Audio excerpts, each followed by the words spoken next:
মৃত্যুর আগে 3টি কাজ করে যেতে পারলে মৃত্যুর পরও মানুষের আমল নামায় তার হিসাব সওয়াবের অ্যাকাউন্টে সওয়াব যোগ হতে থাকে।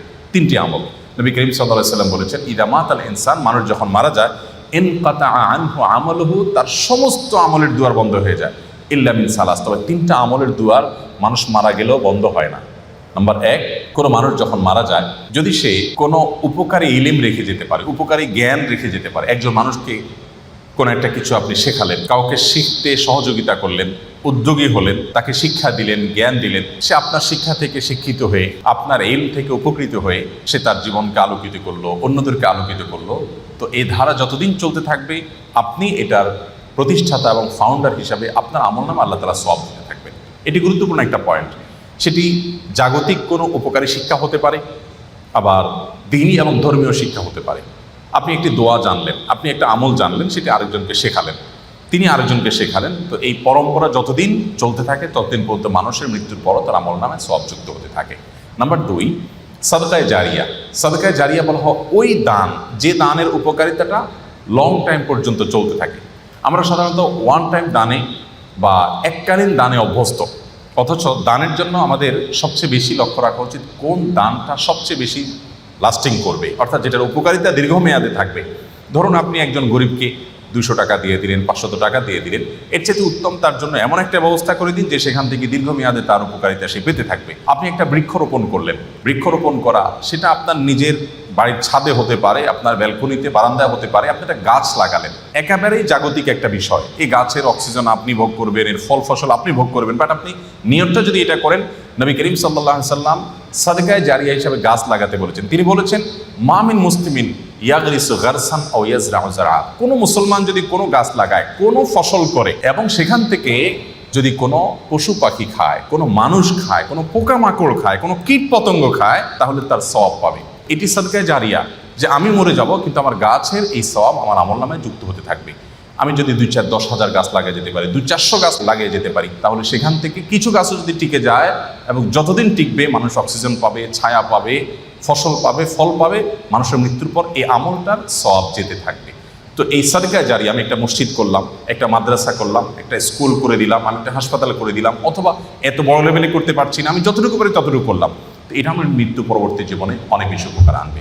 নাম্বার 3, নেক সন্তান। সবচেয়ে বড় পয়েন্ট এটি যে আমাদের সন্তানদেরকে যদি আমরা আল্লাহমুখী করে যেতে পারি, আল্লাহর সাথে পরিচয় করে দিয়ে যেতে পারি, কোরআন এবং হাদিসের সাথে তাদের রিলেশন করে দিয়ে যেতে পারি, এই সন্তান যখন দোয়া করবে মৃত্যু পরবর্তী জীবনে সেটা উপকারে আসবে। নবী করিম সাল্লাল্লাহু আলাইহি ওয়াসাল্লাম বলেছেন, একজন জান্নাতীকে আল্লাহ তাআলা তার জান্নাতে যে স্টেজে তিনি আছেন, যে স্তরে আছেন, যে লেভেলে আছেন, সেখান থেকে হঠাৎ করে অনেক উপরে উঠাই দিবেন। দেওয়ার পর জান্নাতি বলবে, আল্লাহ আমাকে এই স্তর থেকে এত আফার ক্লাসে নিয়ে যাওয়ার কারণটা কি? আমি তো এখন আর আমল করে নিজের মর্তবা মর্যাদা বৃদ্ধি করার কোনো সুযোগ নেই। তখন আল্লাহ তাআলা বলবেন, তুমি পৃথিবীতে যে সন্তান রেখে আসছো, সে তোমার জন্য যে দোয়া করেছে, তার প্রতিটি দোয়ার ফলশ্রুতিতে তোমার মর্যাদা এখানে বৃদ্ধি হচ্ছে। এই জন্য মানুষের নেক সন্তান বা সুসন্তান রেখে যেতে পারলে, তারা যদি মা বাবার জন্য দোয়া করে, সেটা অনেক বেশি উপকার আসে। আমরা আজকাল আমাদের মৃত আত্মীয় স্বজনের জন্য অন্যদের কাছে দোয়া চাই। অন্যদের কাছে দোয়া চাওয়া নিষেধ নয়, সেটা চাওয়া যেতে পারে, কিন্তু সবচেয়ে বড় কথা হলো সন্তান এবং পরিবারের সদস্যরা তারা দোয়া করবেন, এবং তাদের দোয়াতে যে নিষ্ঠা থাকবে, তাদের দোয়াতে যে ঐকান্তিকতা থাকবে, যে আন্তরিকতা থাকবে, সেটি অন্য 10 জনের দোয়াতে কখনোই আসবে না। সেই জায়গা থেকে আমাদের চেষ্টা করা উচিত। আমি সর্বশেষ যে পয়েন্টে কথা বলতে চাই খুব সংক্ষেপে, সেটি হলো আমাদের অনেক প্রিয়জনকে আমরা হারিয়েছি। তাদের মৃত্যুর পর আমরা জীবিতরা তাদের জন্য কি করতে পারি? নাম্বার 1, সবচেয়ে বড় করণীয় হলো তাদের জন্য আল্লাহর কাছে দোয়া করা। আল্লাহ রাব্বুল আলামিনের কাছে মৃত ব্যক্তির জন্য জীবিত ব্যক্তির দোয়া অনেক বেশি উপকারী। আমরা তাদের অন্য কোনো উপকার করতে পারবো না, শুধু দোয়া করতে পারবো। আর দোয়াটা এত ইফেক্টিভ যে আমার মৃত মা বাবা আত্মীয় স্বজন যেই হন না কেন, তার জন্য যদি আমি চোখের পানি ফেলে একান্তে আল্লাহর সাথে একটু কথা বলি, আল্লাহ আমার বাবাকে, আমার মাকে, অমুককে বা তমুককে আপনি মাফ করে দিন, তার ভুল ত্রুটি ক্ষমা করে দিন, তিনি মানুষ ছিলেন, অনেক ভুল ত্রুটি নিশ্চয়ই হয়েছে, আপনি ক্ষমা করুন। আল্লাহ তাআলার কাছে এই জিনিসটা অনেক বেশি প্রিয়। তো আমরা মৃত ব্যক্তির জন্য দোয়া করব। এই জন্য আপনি খুব গুছিয়ে কিছু বলতে পারছেন না, আপনি শুধু চোখের পানি ফেলতে জানেন, মনে মনে আল্লাহর কাছে চাওয়াটা পেশ করেন। আপনি আপনার বাবার, আপনার মায়ের, আপনার আত্মীয় স্বজনের জন্য মাগফিরাত আশা করেন, ক্ষমা আশা করেন, নাজাত আশা করেন, মুক্তি আশা করেন, জান্নাত প্রাপ্তির নিশ্চয়তা আশা করেন। শুধু এই কথাটাকে আপনি নিবেদন করেন, দুরূদ পড়ে আল্লাহ তাআলার কাছে দোয়াটা নিবেদন করেন, ইনশাআল্লাহ আল্লাহ তাআলা দোয়া কবুল করবেন। আল্লাহ তাআলা কোরআনে ঘোষণা দিয়েছেন, তোমরা দোয়া করো, আমি দোয়া কবুল করবো। অতএব মৃত ব্যক্তির জন্য দোয়া করাটা হলো সবচেয়ে প্রয়োজনীয় আমল, যেটি আমরা চলতে ফিরতে উঠতে বসতে আনুষ্ঠানিকতা ছাড়াও করতে পারি। দোয়ার জন্য কোনো আনুষ্ঠানিকতার কোনো প্রয়োজন নাই। আপনি কর্মক্ষেত্রে আছেন, হঠাৎ আপনি নিরিবিলি বসে আছেন, আপনি মনের দোয়া শুরু করে দেন। আপনি হাত তুলে দোয়া করার দরকার নেই, ওযু নাই, তাও আপনি দোয়া করতে পারেন। দোয়াটা এত সহজ একটা আমল, যার কারণে আমরা সর্বক্ষণ আমাদের মৃত ব্যক্তিদের জন্য, আত্মীয় স্বজনের দোয়া করব। নাম্বার 2, সাদাকা, যেটা একটু আগে আমি বলছিলাম, দান করা, মৃত ব্যক্তিদের তরফ থেকে দান করা। আপনি যে কোনো একটা দান করলেন, 100টা টাকা দান করলেন, দেওয়ার সময় আপনার ইন্টেনশন থাকবে, আল্লাহ এই দানের যে সওয়াবটা, এটা আমার নয়, আমার বাবার অ্যাকাউন্টে, আমার মায়ের অ্যাকাউন্টে আপনি জমা করে দিবেন, তার তরফ থেকে আমি দান করলাম। এটা একটা দারুণ স্কোপ, যে তারা দান করতে পারছেন না কিন্তু আমরা তাদের হয়ে দান করতে পারছি, এটা শরীয়ত অ্যালাউ করে। এবং এক্ষেত্রেও সাদকা জারিয়া সবচেয়ে উত্তম। একজন ব্যক্তি এসে নবী করিম সাল্লাল্লাহু আলাইহি ওয়াসাল্লামের কাছে বলেছেন, ইয়া রাসূলুল্লাহ, আমার একটা কূপ আছে, পানির, সেখান থেকে পানি পান করে মানুষ উপকার হয়, আমি এটা আমার মায়ের তরফ থেকে দান করতে চাই। নবীজি বললেন, অবশ্যই তুমি করতে পারো, সে সুযোগ আছে এবং এর সওয়াব তোমার মায়ের অ্যাকাউন্টে জমা হতে থাকবে। বিধায় আমরা আমাদের মৃত ব্যক্তির তরফ থেকে দান করতে পারি। বিশেষ করে দানের একটা অংশ আমাদের সবসময় থাকা উচিত আমাদের বাবা মাকে, যারা আমরা হারিয়েছি, যাদের কাছে আমাদের চিরঋণী আমরা, তাদের জন্য আমাদের দোয়ার একটা অংশ, দানের একটা অংশ থাকবে। দেওয়ার সময় নিয়ত থাকবে, আল্লাহ এই টাকাটার সওয়াবটা আমি তার জন্য দিতে চাই। তার জন্য দিলে আল্লাহ তাআলা আপনাকেও মাহরুম করবেন না ইনশাআল্লাহ। নাম্বার 3, হজ এবং উমরা। তবে দানের ক্ষেত্রে আমরা একটু আগে যে বলছিলাম, স্থায়ী দান হলে সেটা ভালো, কোনো স্থাপনা তৈরি করা, এমন কিছু করা যেটা দীর্ঘমেয়াদে থাকবে, সেটি। 3 নম্বর আমল হলো হজ এবং উমরা। মৃত ব্যক্তির তরফ থেকে হজ উমরা করা যায়। আমাদের প্রিয়জনকে আমরা হারিয়েছি, তার তরফ থেকে আমি চাইলে হজ করতে পারি। আমার নিজের হজটা যদি হয়ে যায়, তাহলে তার তরফ থেকে আমি হজ করতে পারি, তার তরফ থেকে আমি উমরা করতে পারি। জাস্ট আমার ইন্টেনশন থাকবে, আল্লাহ এই উমরাটা ওনার জন্য, এটার সওয়াবটা আমি ওনাকে দিতে চাই, এটি করা যায়। এবং নবী করিম সাল্লাল্লাহু আলাইহি ওয়াসাল্লাম সম্পর্কে একাধিক সাহাবী জিজ্ঞাসা করেছেন কারোর বাবা, কারোর মায়ের জন্য, যে আমি তাদের তরফ থেকে হজ করতে চাই। নবী সাল্লাল্লাহু আলাইহি ওয়াসাল্লাম এটাকে অ্যালাউ করেছেন, বলেছেন হ্যাঁ তুমি এটা করতে পারো এবং সওয়াব তিনি পাবেন। চতুর্থত যে আমলটি করতে পারি তা হলো রোজা। বিশেষ করে কোনো ফরজ রোজা যদি তারা না রেখে থাকেন, আপনি তার রোজাগুলো রেখে দিতে পারবেন। মান্যতের কোনো রোজা থাকলে সেগুলো আপনি রেখে দিতে পারবেন। বুখারী এবং মুসলিম সহ বিভিন্ন হাদিস গ্রন্থ দ্বারায় মৃত ব্যক্তির তরফ থেকে রোজা রাখলে এটি তার উপকারে আসবে, সেটি প্রমাণিত হয়। অর্থাৎ তার তরফ থেকে আমরা রোজা রেখে দিতে পারি। নামাজের বিষয়টা নিয়ে স্কলারদের মধ্যে মত পার্থক্য আছে, যে আমরা 2 রাকাত নামাজ পড়ি, তার সওয়াবটা তাদেরকে দিতে পারি কিনা। তবে কোরবানির বিষয়টি বিভিন্ন হাদিস থেকে সুস্পষ্টভাবে প্রমাণিত, যে আমরা কোরবানি মৃত ব্যক্তির তরফ থেকে করতে পারি। আমি নিজের কোরবানিটা করলাম, পাশাপাশি আমার মৃত আত্মীয় স্বজনের জন্য তাদেরকেও শরীক করলাম, তাদের পক্ষ থেকেও কোরবানি করলাম, এটিও করা যায়। তো এই আমলগুলো মোটামুটি আমরা মৃত ব্যক্তির তরফ থেকে করতে পারি। আল্লাহ কেন আমাদের এই কষ্টকর দুনিয়া সৃষ্টি করেছেন? তিনি তো সব জানেন, আগে থেকেই জানতেন এই দুনিয়া কঠিন, আর অধিকাংশ মানুষ জাহান্নামে যাবে, অধিকাংশ তাকে বিশ্বাস করবে না, অধিকাংশ পাপ করবে। তা জেনেও আল্লাহ কেন বানাইলেন? অনেকে চিন্তার স্বাধীনতার কথা বলেন, যে আল্লাহ স্বাধীনতা দিয়ে পাঠাইছেন, তাই পাপ করলে দোষ মানুষেরই। কিন্তু আল্লাহ তো এটাও জানতেন যে স্বাধীন হলেও অধিকাংশ মানুষ পাপই করবে। তাহলে কি বলা যায় আল্লাহ জাহান্নামে যাওয়ার জন্যই আমাদের বানাইছেন? এটা কি জুলুম না? ভাই আহমদ মুসা, এই প্রশ্নটি আপনার মতো আরও হয়তো অনেকের। আমরা এই প্রশ্ন উত্তরে অনেক দীর্ঘ আলোচনা করতে পারলে ভালো হতো, কিন্তু আমাদের হাতে সেই সময় নেই। আমি খুব সংক্ষিপ্তভাবে বলার চেষ্টা করি। প্রথমত, আল্লাহ সংক্রান্ত যত প্রশ্ন আছে আমাদের, এই বেশিরভাগ প্রশ্নের গোড়ায় একটা বড় ধরনের গলদ আছে। সে গলদটা হলো, আমরা আল্লাহকে আমাদের মতো ধরে নিয়ে প্রশ্ন করি। অর্থাৎ আমি আপনি সাধারণ মানুষ সৃষ্টি, আমাদের যে সীমাবদ্ধতা আছে, আমাদের যে জায়গাটা আছে, আল্লাহ রাব্বুল আলামিনকে সেই জায়গায় বিবেচনা করে আমরা প্রশ্ন করি। এটা হলো প্রশ্নের গোড়ায় গলদ। যেমন কেউ যখন প্রশ্ন করে যে আচ্ছা আমাদেরকে আল্লাহ সৃষ্টি করেছেন, তাহলে আল্লাহকে কে সৃষ্টি করেছেন? নাউজুবিল্লাহ, এরকম প্রশ্ন অনেকে করেন। এই প্রশ্নটার অন্তঃসার শূন্য এবং গোড়ায় গলদ। কারণ আপনি নিজে সৃষ্টি, আপনি জানেন যে কোনো ক্রিয়া ছাড়া কোনো কর্ম হতে পারে না। সেজন্য আপনি নিজে সৃষ্টি হয়েছেন, আপনার স্রষ্টার সন্ধান করছেন, যে আমি সৃষ্টি যেহেতু হয়েছে আমার স্রষ্টা নিশ্চয়ই আছে, ভালো কথা। এখন আল্লাহকেও আপনি আপনার মতো করে ভাবছেন যে তাহলে তারও স্রষ্টা দরকার। তারও যদি স্রষ্টা থাকে তাহলে তিনি স্রষ্টা হলেন কিভাবে? আল্লাহর যদি আবার স্রষ্টা বিবেচনা করা যায়, চিন্তা করা যায়, কল্পনা করা যায়, তাহলে তিনি স্রষ্টা হলেন কোত্থেকে? তাহলে তিনিও তো আমার মতো সৃষ্টি হয়ে গেলেন, যে তারও আরেকজন যদি স্রষ্টা থাকে। আল্লাহর কোনো স্রষ্টা থাকবে না, তিনি নিজেই স্বয়ংসম্পূর্ণ, এটা তো অবশ্যম্ভাবী। কারণ সৃষ্টি জগতের আমরা সবাই যখন সৃষ্টি, তাই সকল সৃষ্টির তো স্রষ্টা দরকার। তো স্রষ্টার যদি আবার মনে করেন যে তার আবার সৃষ্টিকর্তাকে, তাহলে সেক্ষেত্রে তিনি স্রষ্টা হলেন কই? তাকে তো আপনি আপনার মতো করে ভাবছেন। তো এইরকম গোড়ায় কিছু গলত থাকে। এই প্রশ্ন উত্তরে আমি বলি, কোরআন কারীমে আল্লাহ তাআলা বলেছেন, লা ইউসআলু আম্মা ইয়াফআল ওয়া হুম ইউসআলুন। মহান আল্লাহ তাআলা তার নিজের সত্তা সম্পর্কে বলছেন, তিনি যা কিছু করেন তার এই সমস্ত কাজের জন্য কারোর কাছে তিনি জবাবদিহি করতে বাধ্য নন, কারণ তিনি তো মহান সৃষ্টিকর্তা, তার তো কোনো স্রষ্টা নেই, তার উপরে কেউ নেই, তিনি কার কাছে জবাবদিহি করবেন?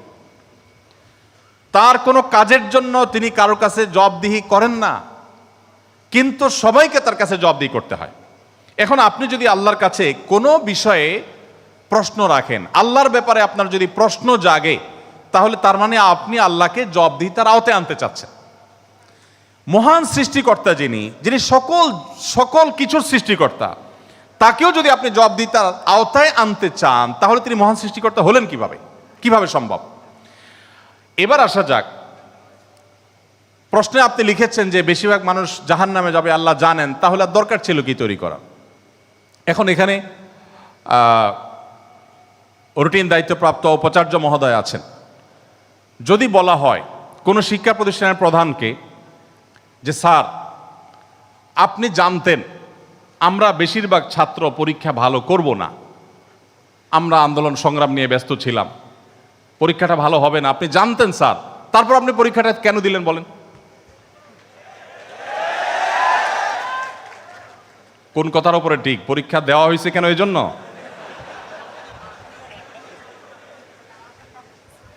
এই প্রশ্নটা যদি করা হয় কোনো শিক্ষা প্রতিষ্ঠানের প্রধানকে যে স্যার, বেশিরভাগ ছাত্র আমরা ভালো ছাত্র না, ভালো ছাত্র সবসময় কমই থাকে সংখ্যা, এটা আপনি জানেন স্যার, তারপর আপনি পরীক্ষাটা কেন নিলেন? স্যার যদি পাল্টা প্রশ্ন করেন, পরীক্ষা যদি আমি না নিতাম, তাহলে তোমরা বলতো স্যার আমরা পরীক্ষা দিয়ে দেখতেন, সবাই পারতাম। এই কথা বলার অপশন থাকতো কি থাকতো না? স্যার আপনি পরীক্ষা দেন নাই কেন? আপনি দিতেন, দেখতেন আমরা কি পরিমাণ যোগ্য, কি পরিমাণ পড়াশোনা আমরা করেছি, আন্দোলন করেছি, তাতে কি হয়েছে? পড়া পিছিয়ে নেই, আমরা সব ক্ষেত্রে আগে আছি, এর ফাঁকে ফাঁকে আমরা পড়ালেখা করেছি। তাহলে আল্লাহ রাব্বুল আলামিনকে আপনি একই প্রশ্ন করতে চাচ্ছেন যে আল্লাহ বেশিরভাগ মানুষ তো জাহান্নামে যাবে, আপনি জানেন, তাহলে সৃষ্টি করলেন কেন? এখন মানুষকে যদি আল্লাহ তাআলা এই অনুভূতি শক্তি তার সৃষ্টির আগেও দিতেন, তাহলে মানুষ তো বলতো আল্লাহ ফেরেশতাদের তৈরি করেছেন, জিনদের সৃষ্টি করেছেন, আমাদেরকে কেন সৃষ্টি করে ইচ্ছা শক্তি দিলেন না? তাহলে আমরা একটু দেখাই দিতাম। আপনি এই প্রশ্ন তো আল্লাহকে করতে পারতেন। মূলত এই সমস্ত প্রশ্নের গোড়ায় গলত আছে। দেখুন, আল্লাহ রাব্বুল আলামিন যখন মহান সৃষ্টিকর্তা, আপনি একটি পুতুল তৈরি করেছেন মাটির, দুটি পুতুল তৈরি করেছেন, একটি পুতুল আপনি রেখেছেন, আর একটি পুতুল আপনি ভেঙে দিয়েছেন। এখন আমি যদি আপনাকে প্রশ্ন করি, ভাই কাজটি কি ভালো হলো? একটা পুতুল রাখলেন আর একটাকে ভেঙে দিলেন, কেন এরকম করলেন? আমার এই প্রশ্ন করাটা আপনাকে যদি আমি জবাব দিই তার আওতায় আনি, যে আপনাকে বলতে হবে এটা ইলজিক্যাল কাজ, কেন করলেন? আপনাকে প্রশ্ন যদি আমি করি, এই প্রশ্ন করার কি অধিকার আসলে আমার থাকার কথা? আপনি পুতুলটা সৃষ্টি করেছেন মাটি থেকে, করে আপনার একটা ভালো লেগেছে রেখেছেন, আর একটা ভালো লাগেনি ভেঙে ফেলেছেন। পৃথিবীর কোনো মানুষ আপনাকে জবাব দিয়ে তার আওতায় আনতে পারে? এই অধিকার আছে কারোর? থাকার কথা না, এটা একান্ত আপনার ব্যাপার। আল্লাহ রাব্বুল আলামিন যখন কিছু মানুষকে জান্নাতে দিবেন, কিছু মানুষকে জাহান্নামে দিবেন, জাহান্নামীদের সংখ্যা অনেক বেশি হবে, এই সংবাদ জানার পর আমার মধ্যে তো এই তাড়া কাজ করার কথা, যদি আমাকে জাহান্নামে যেতে হয় তাহলে আমার পরিণতি কি হবে? তাহলে আমি কিভাবে বাঁচতে পারি, কিভাবে রক্ষা পেতে পারি, কিভাবে আমি আল্লাহর কাছে আর্গুমেন্ট করতে পারি, কিভাবে প্রার্থনা করতে পারি, কিভাবে নিজেকে আমি সে শুদ্ধতার পথে রাখতে পারি? আমার তো সেই প্রচেষ্টা থাকবে। সেটা না করে আমি আল্লাহকে প্রশ্ন করছি, আল্লাহ কেন দিবেন জাহান্নামে বলেন আগে। ব্যাপারটা কেমন হলো? আসলে আল্লাহ সম্পর্কে ধারণা না থাকার কারণে, বা আমাদের মতো করে আল্লাহকে ভাবনা চিন্তা করার কারণে, কল্পনা করার কারণে এই ধরনের প্রশ্ন আমাদের মনে আসে। যেহেতু আমাদের সামনে জান্নাত অথবা জাহান্নাম দুটি পথের একটি, অতএব একজন ইমানদার, একজন বুদ্ধিমান মানুষ, তিনি তার জান্নাতের পথকে সুগম করার চেষ্টা করবেন, জাহান্নাম থেকে বাঁচার চেষ্টা করবেন। তিনি আল্লাহকে প্রশ্ন ছুড়ে দিবেন না। আল্লাহকে প্রশ্ন ছুড়ে দিয়ে কি হবে বলেন? আমি আরেকটা উদাহরণ দেই। ধরুন আপনি একজন মানুষ আপনাকে বলেছে দরখাস্ত দিতে, তুমি আমার কাছে দরখাস্ত দাও। আপনি আপনার এলাকার জনপ্রতিনিধির কাছে কোনো একটা কাজ নিয়ে গিয়েছেন এবং সাথে দরখাস্ত তো নিয়েছেন, সাথে সুপারিশ নিয়ে গেছেন, হাই হ্যালো নিয়ে গেছেন, কাউকে দিয়ে ফোন করিয়েছেন, নানাভাবে আপনি চেষ্টা করে আপনি গিয়েছেন। সেই ভদ্রলোকের অফিসে যাওয়ার পর আপনি অনেক চেষ্টা করেছেন, কাজটা হয়নি।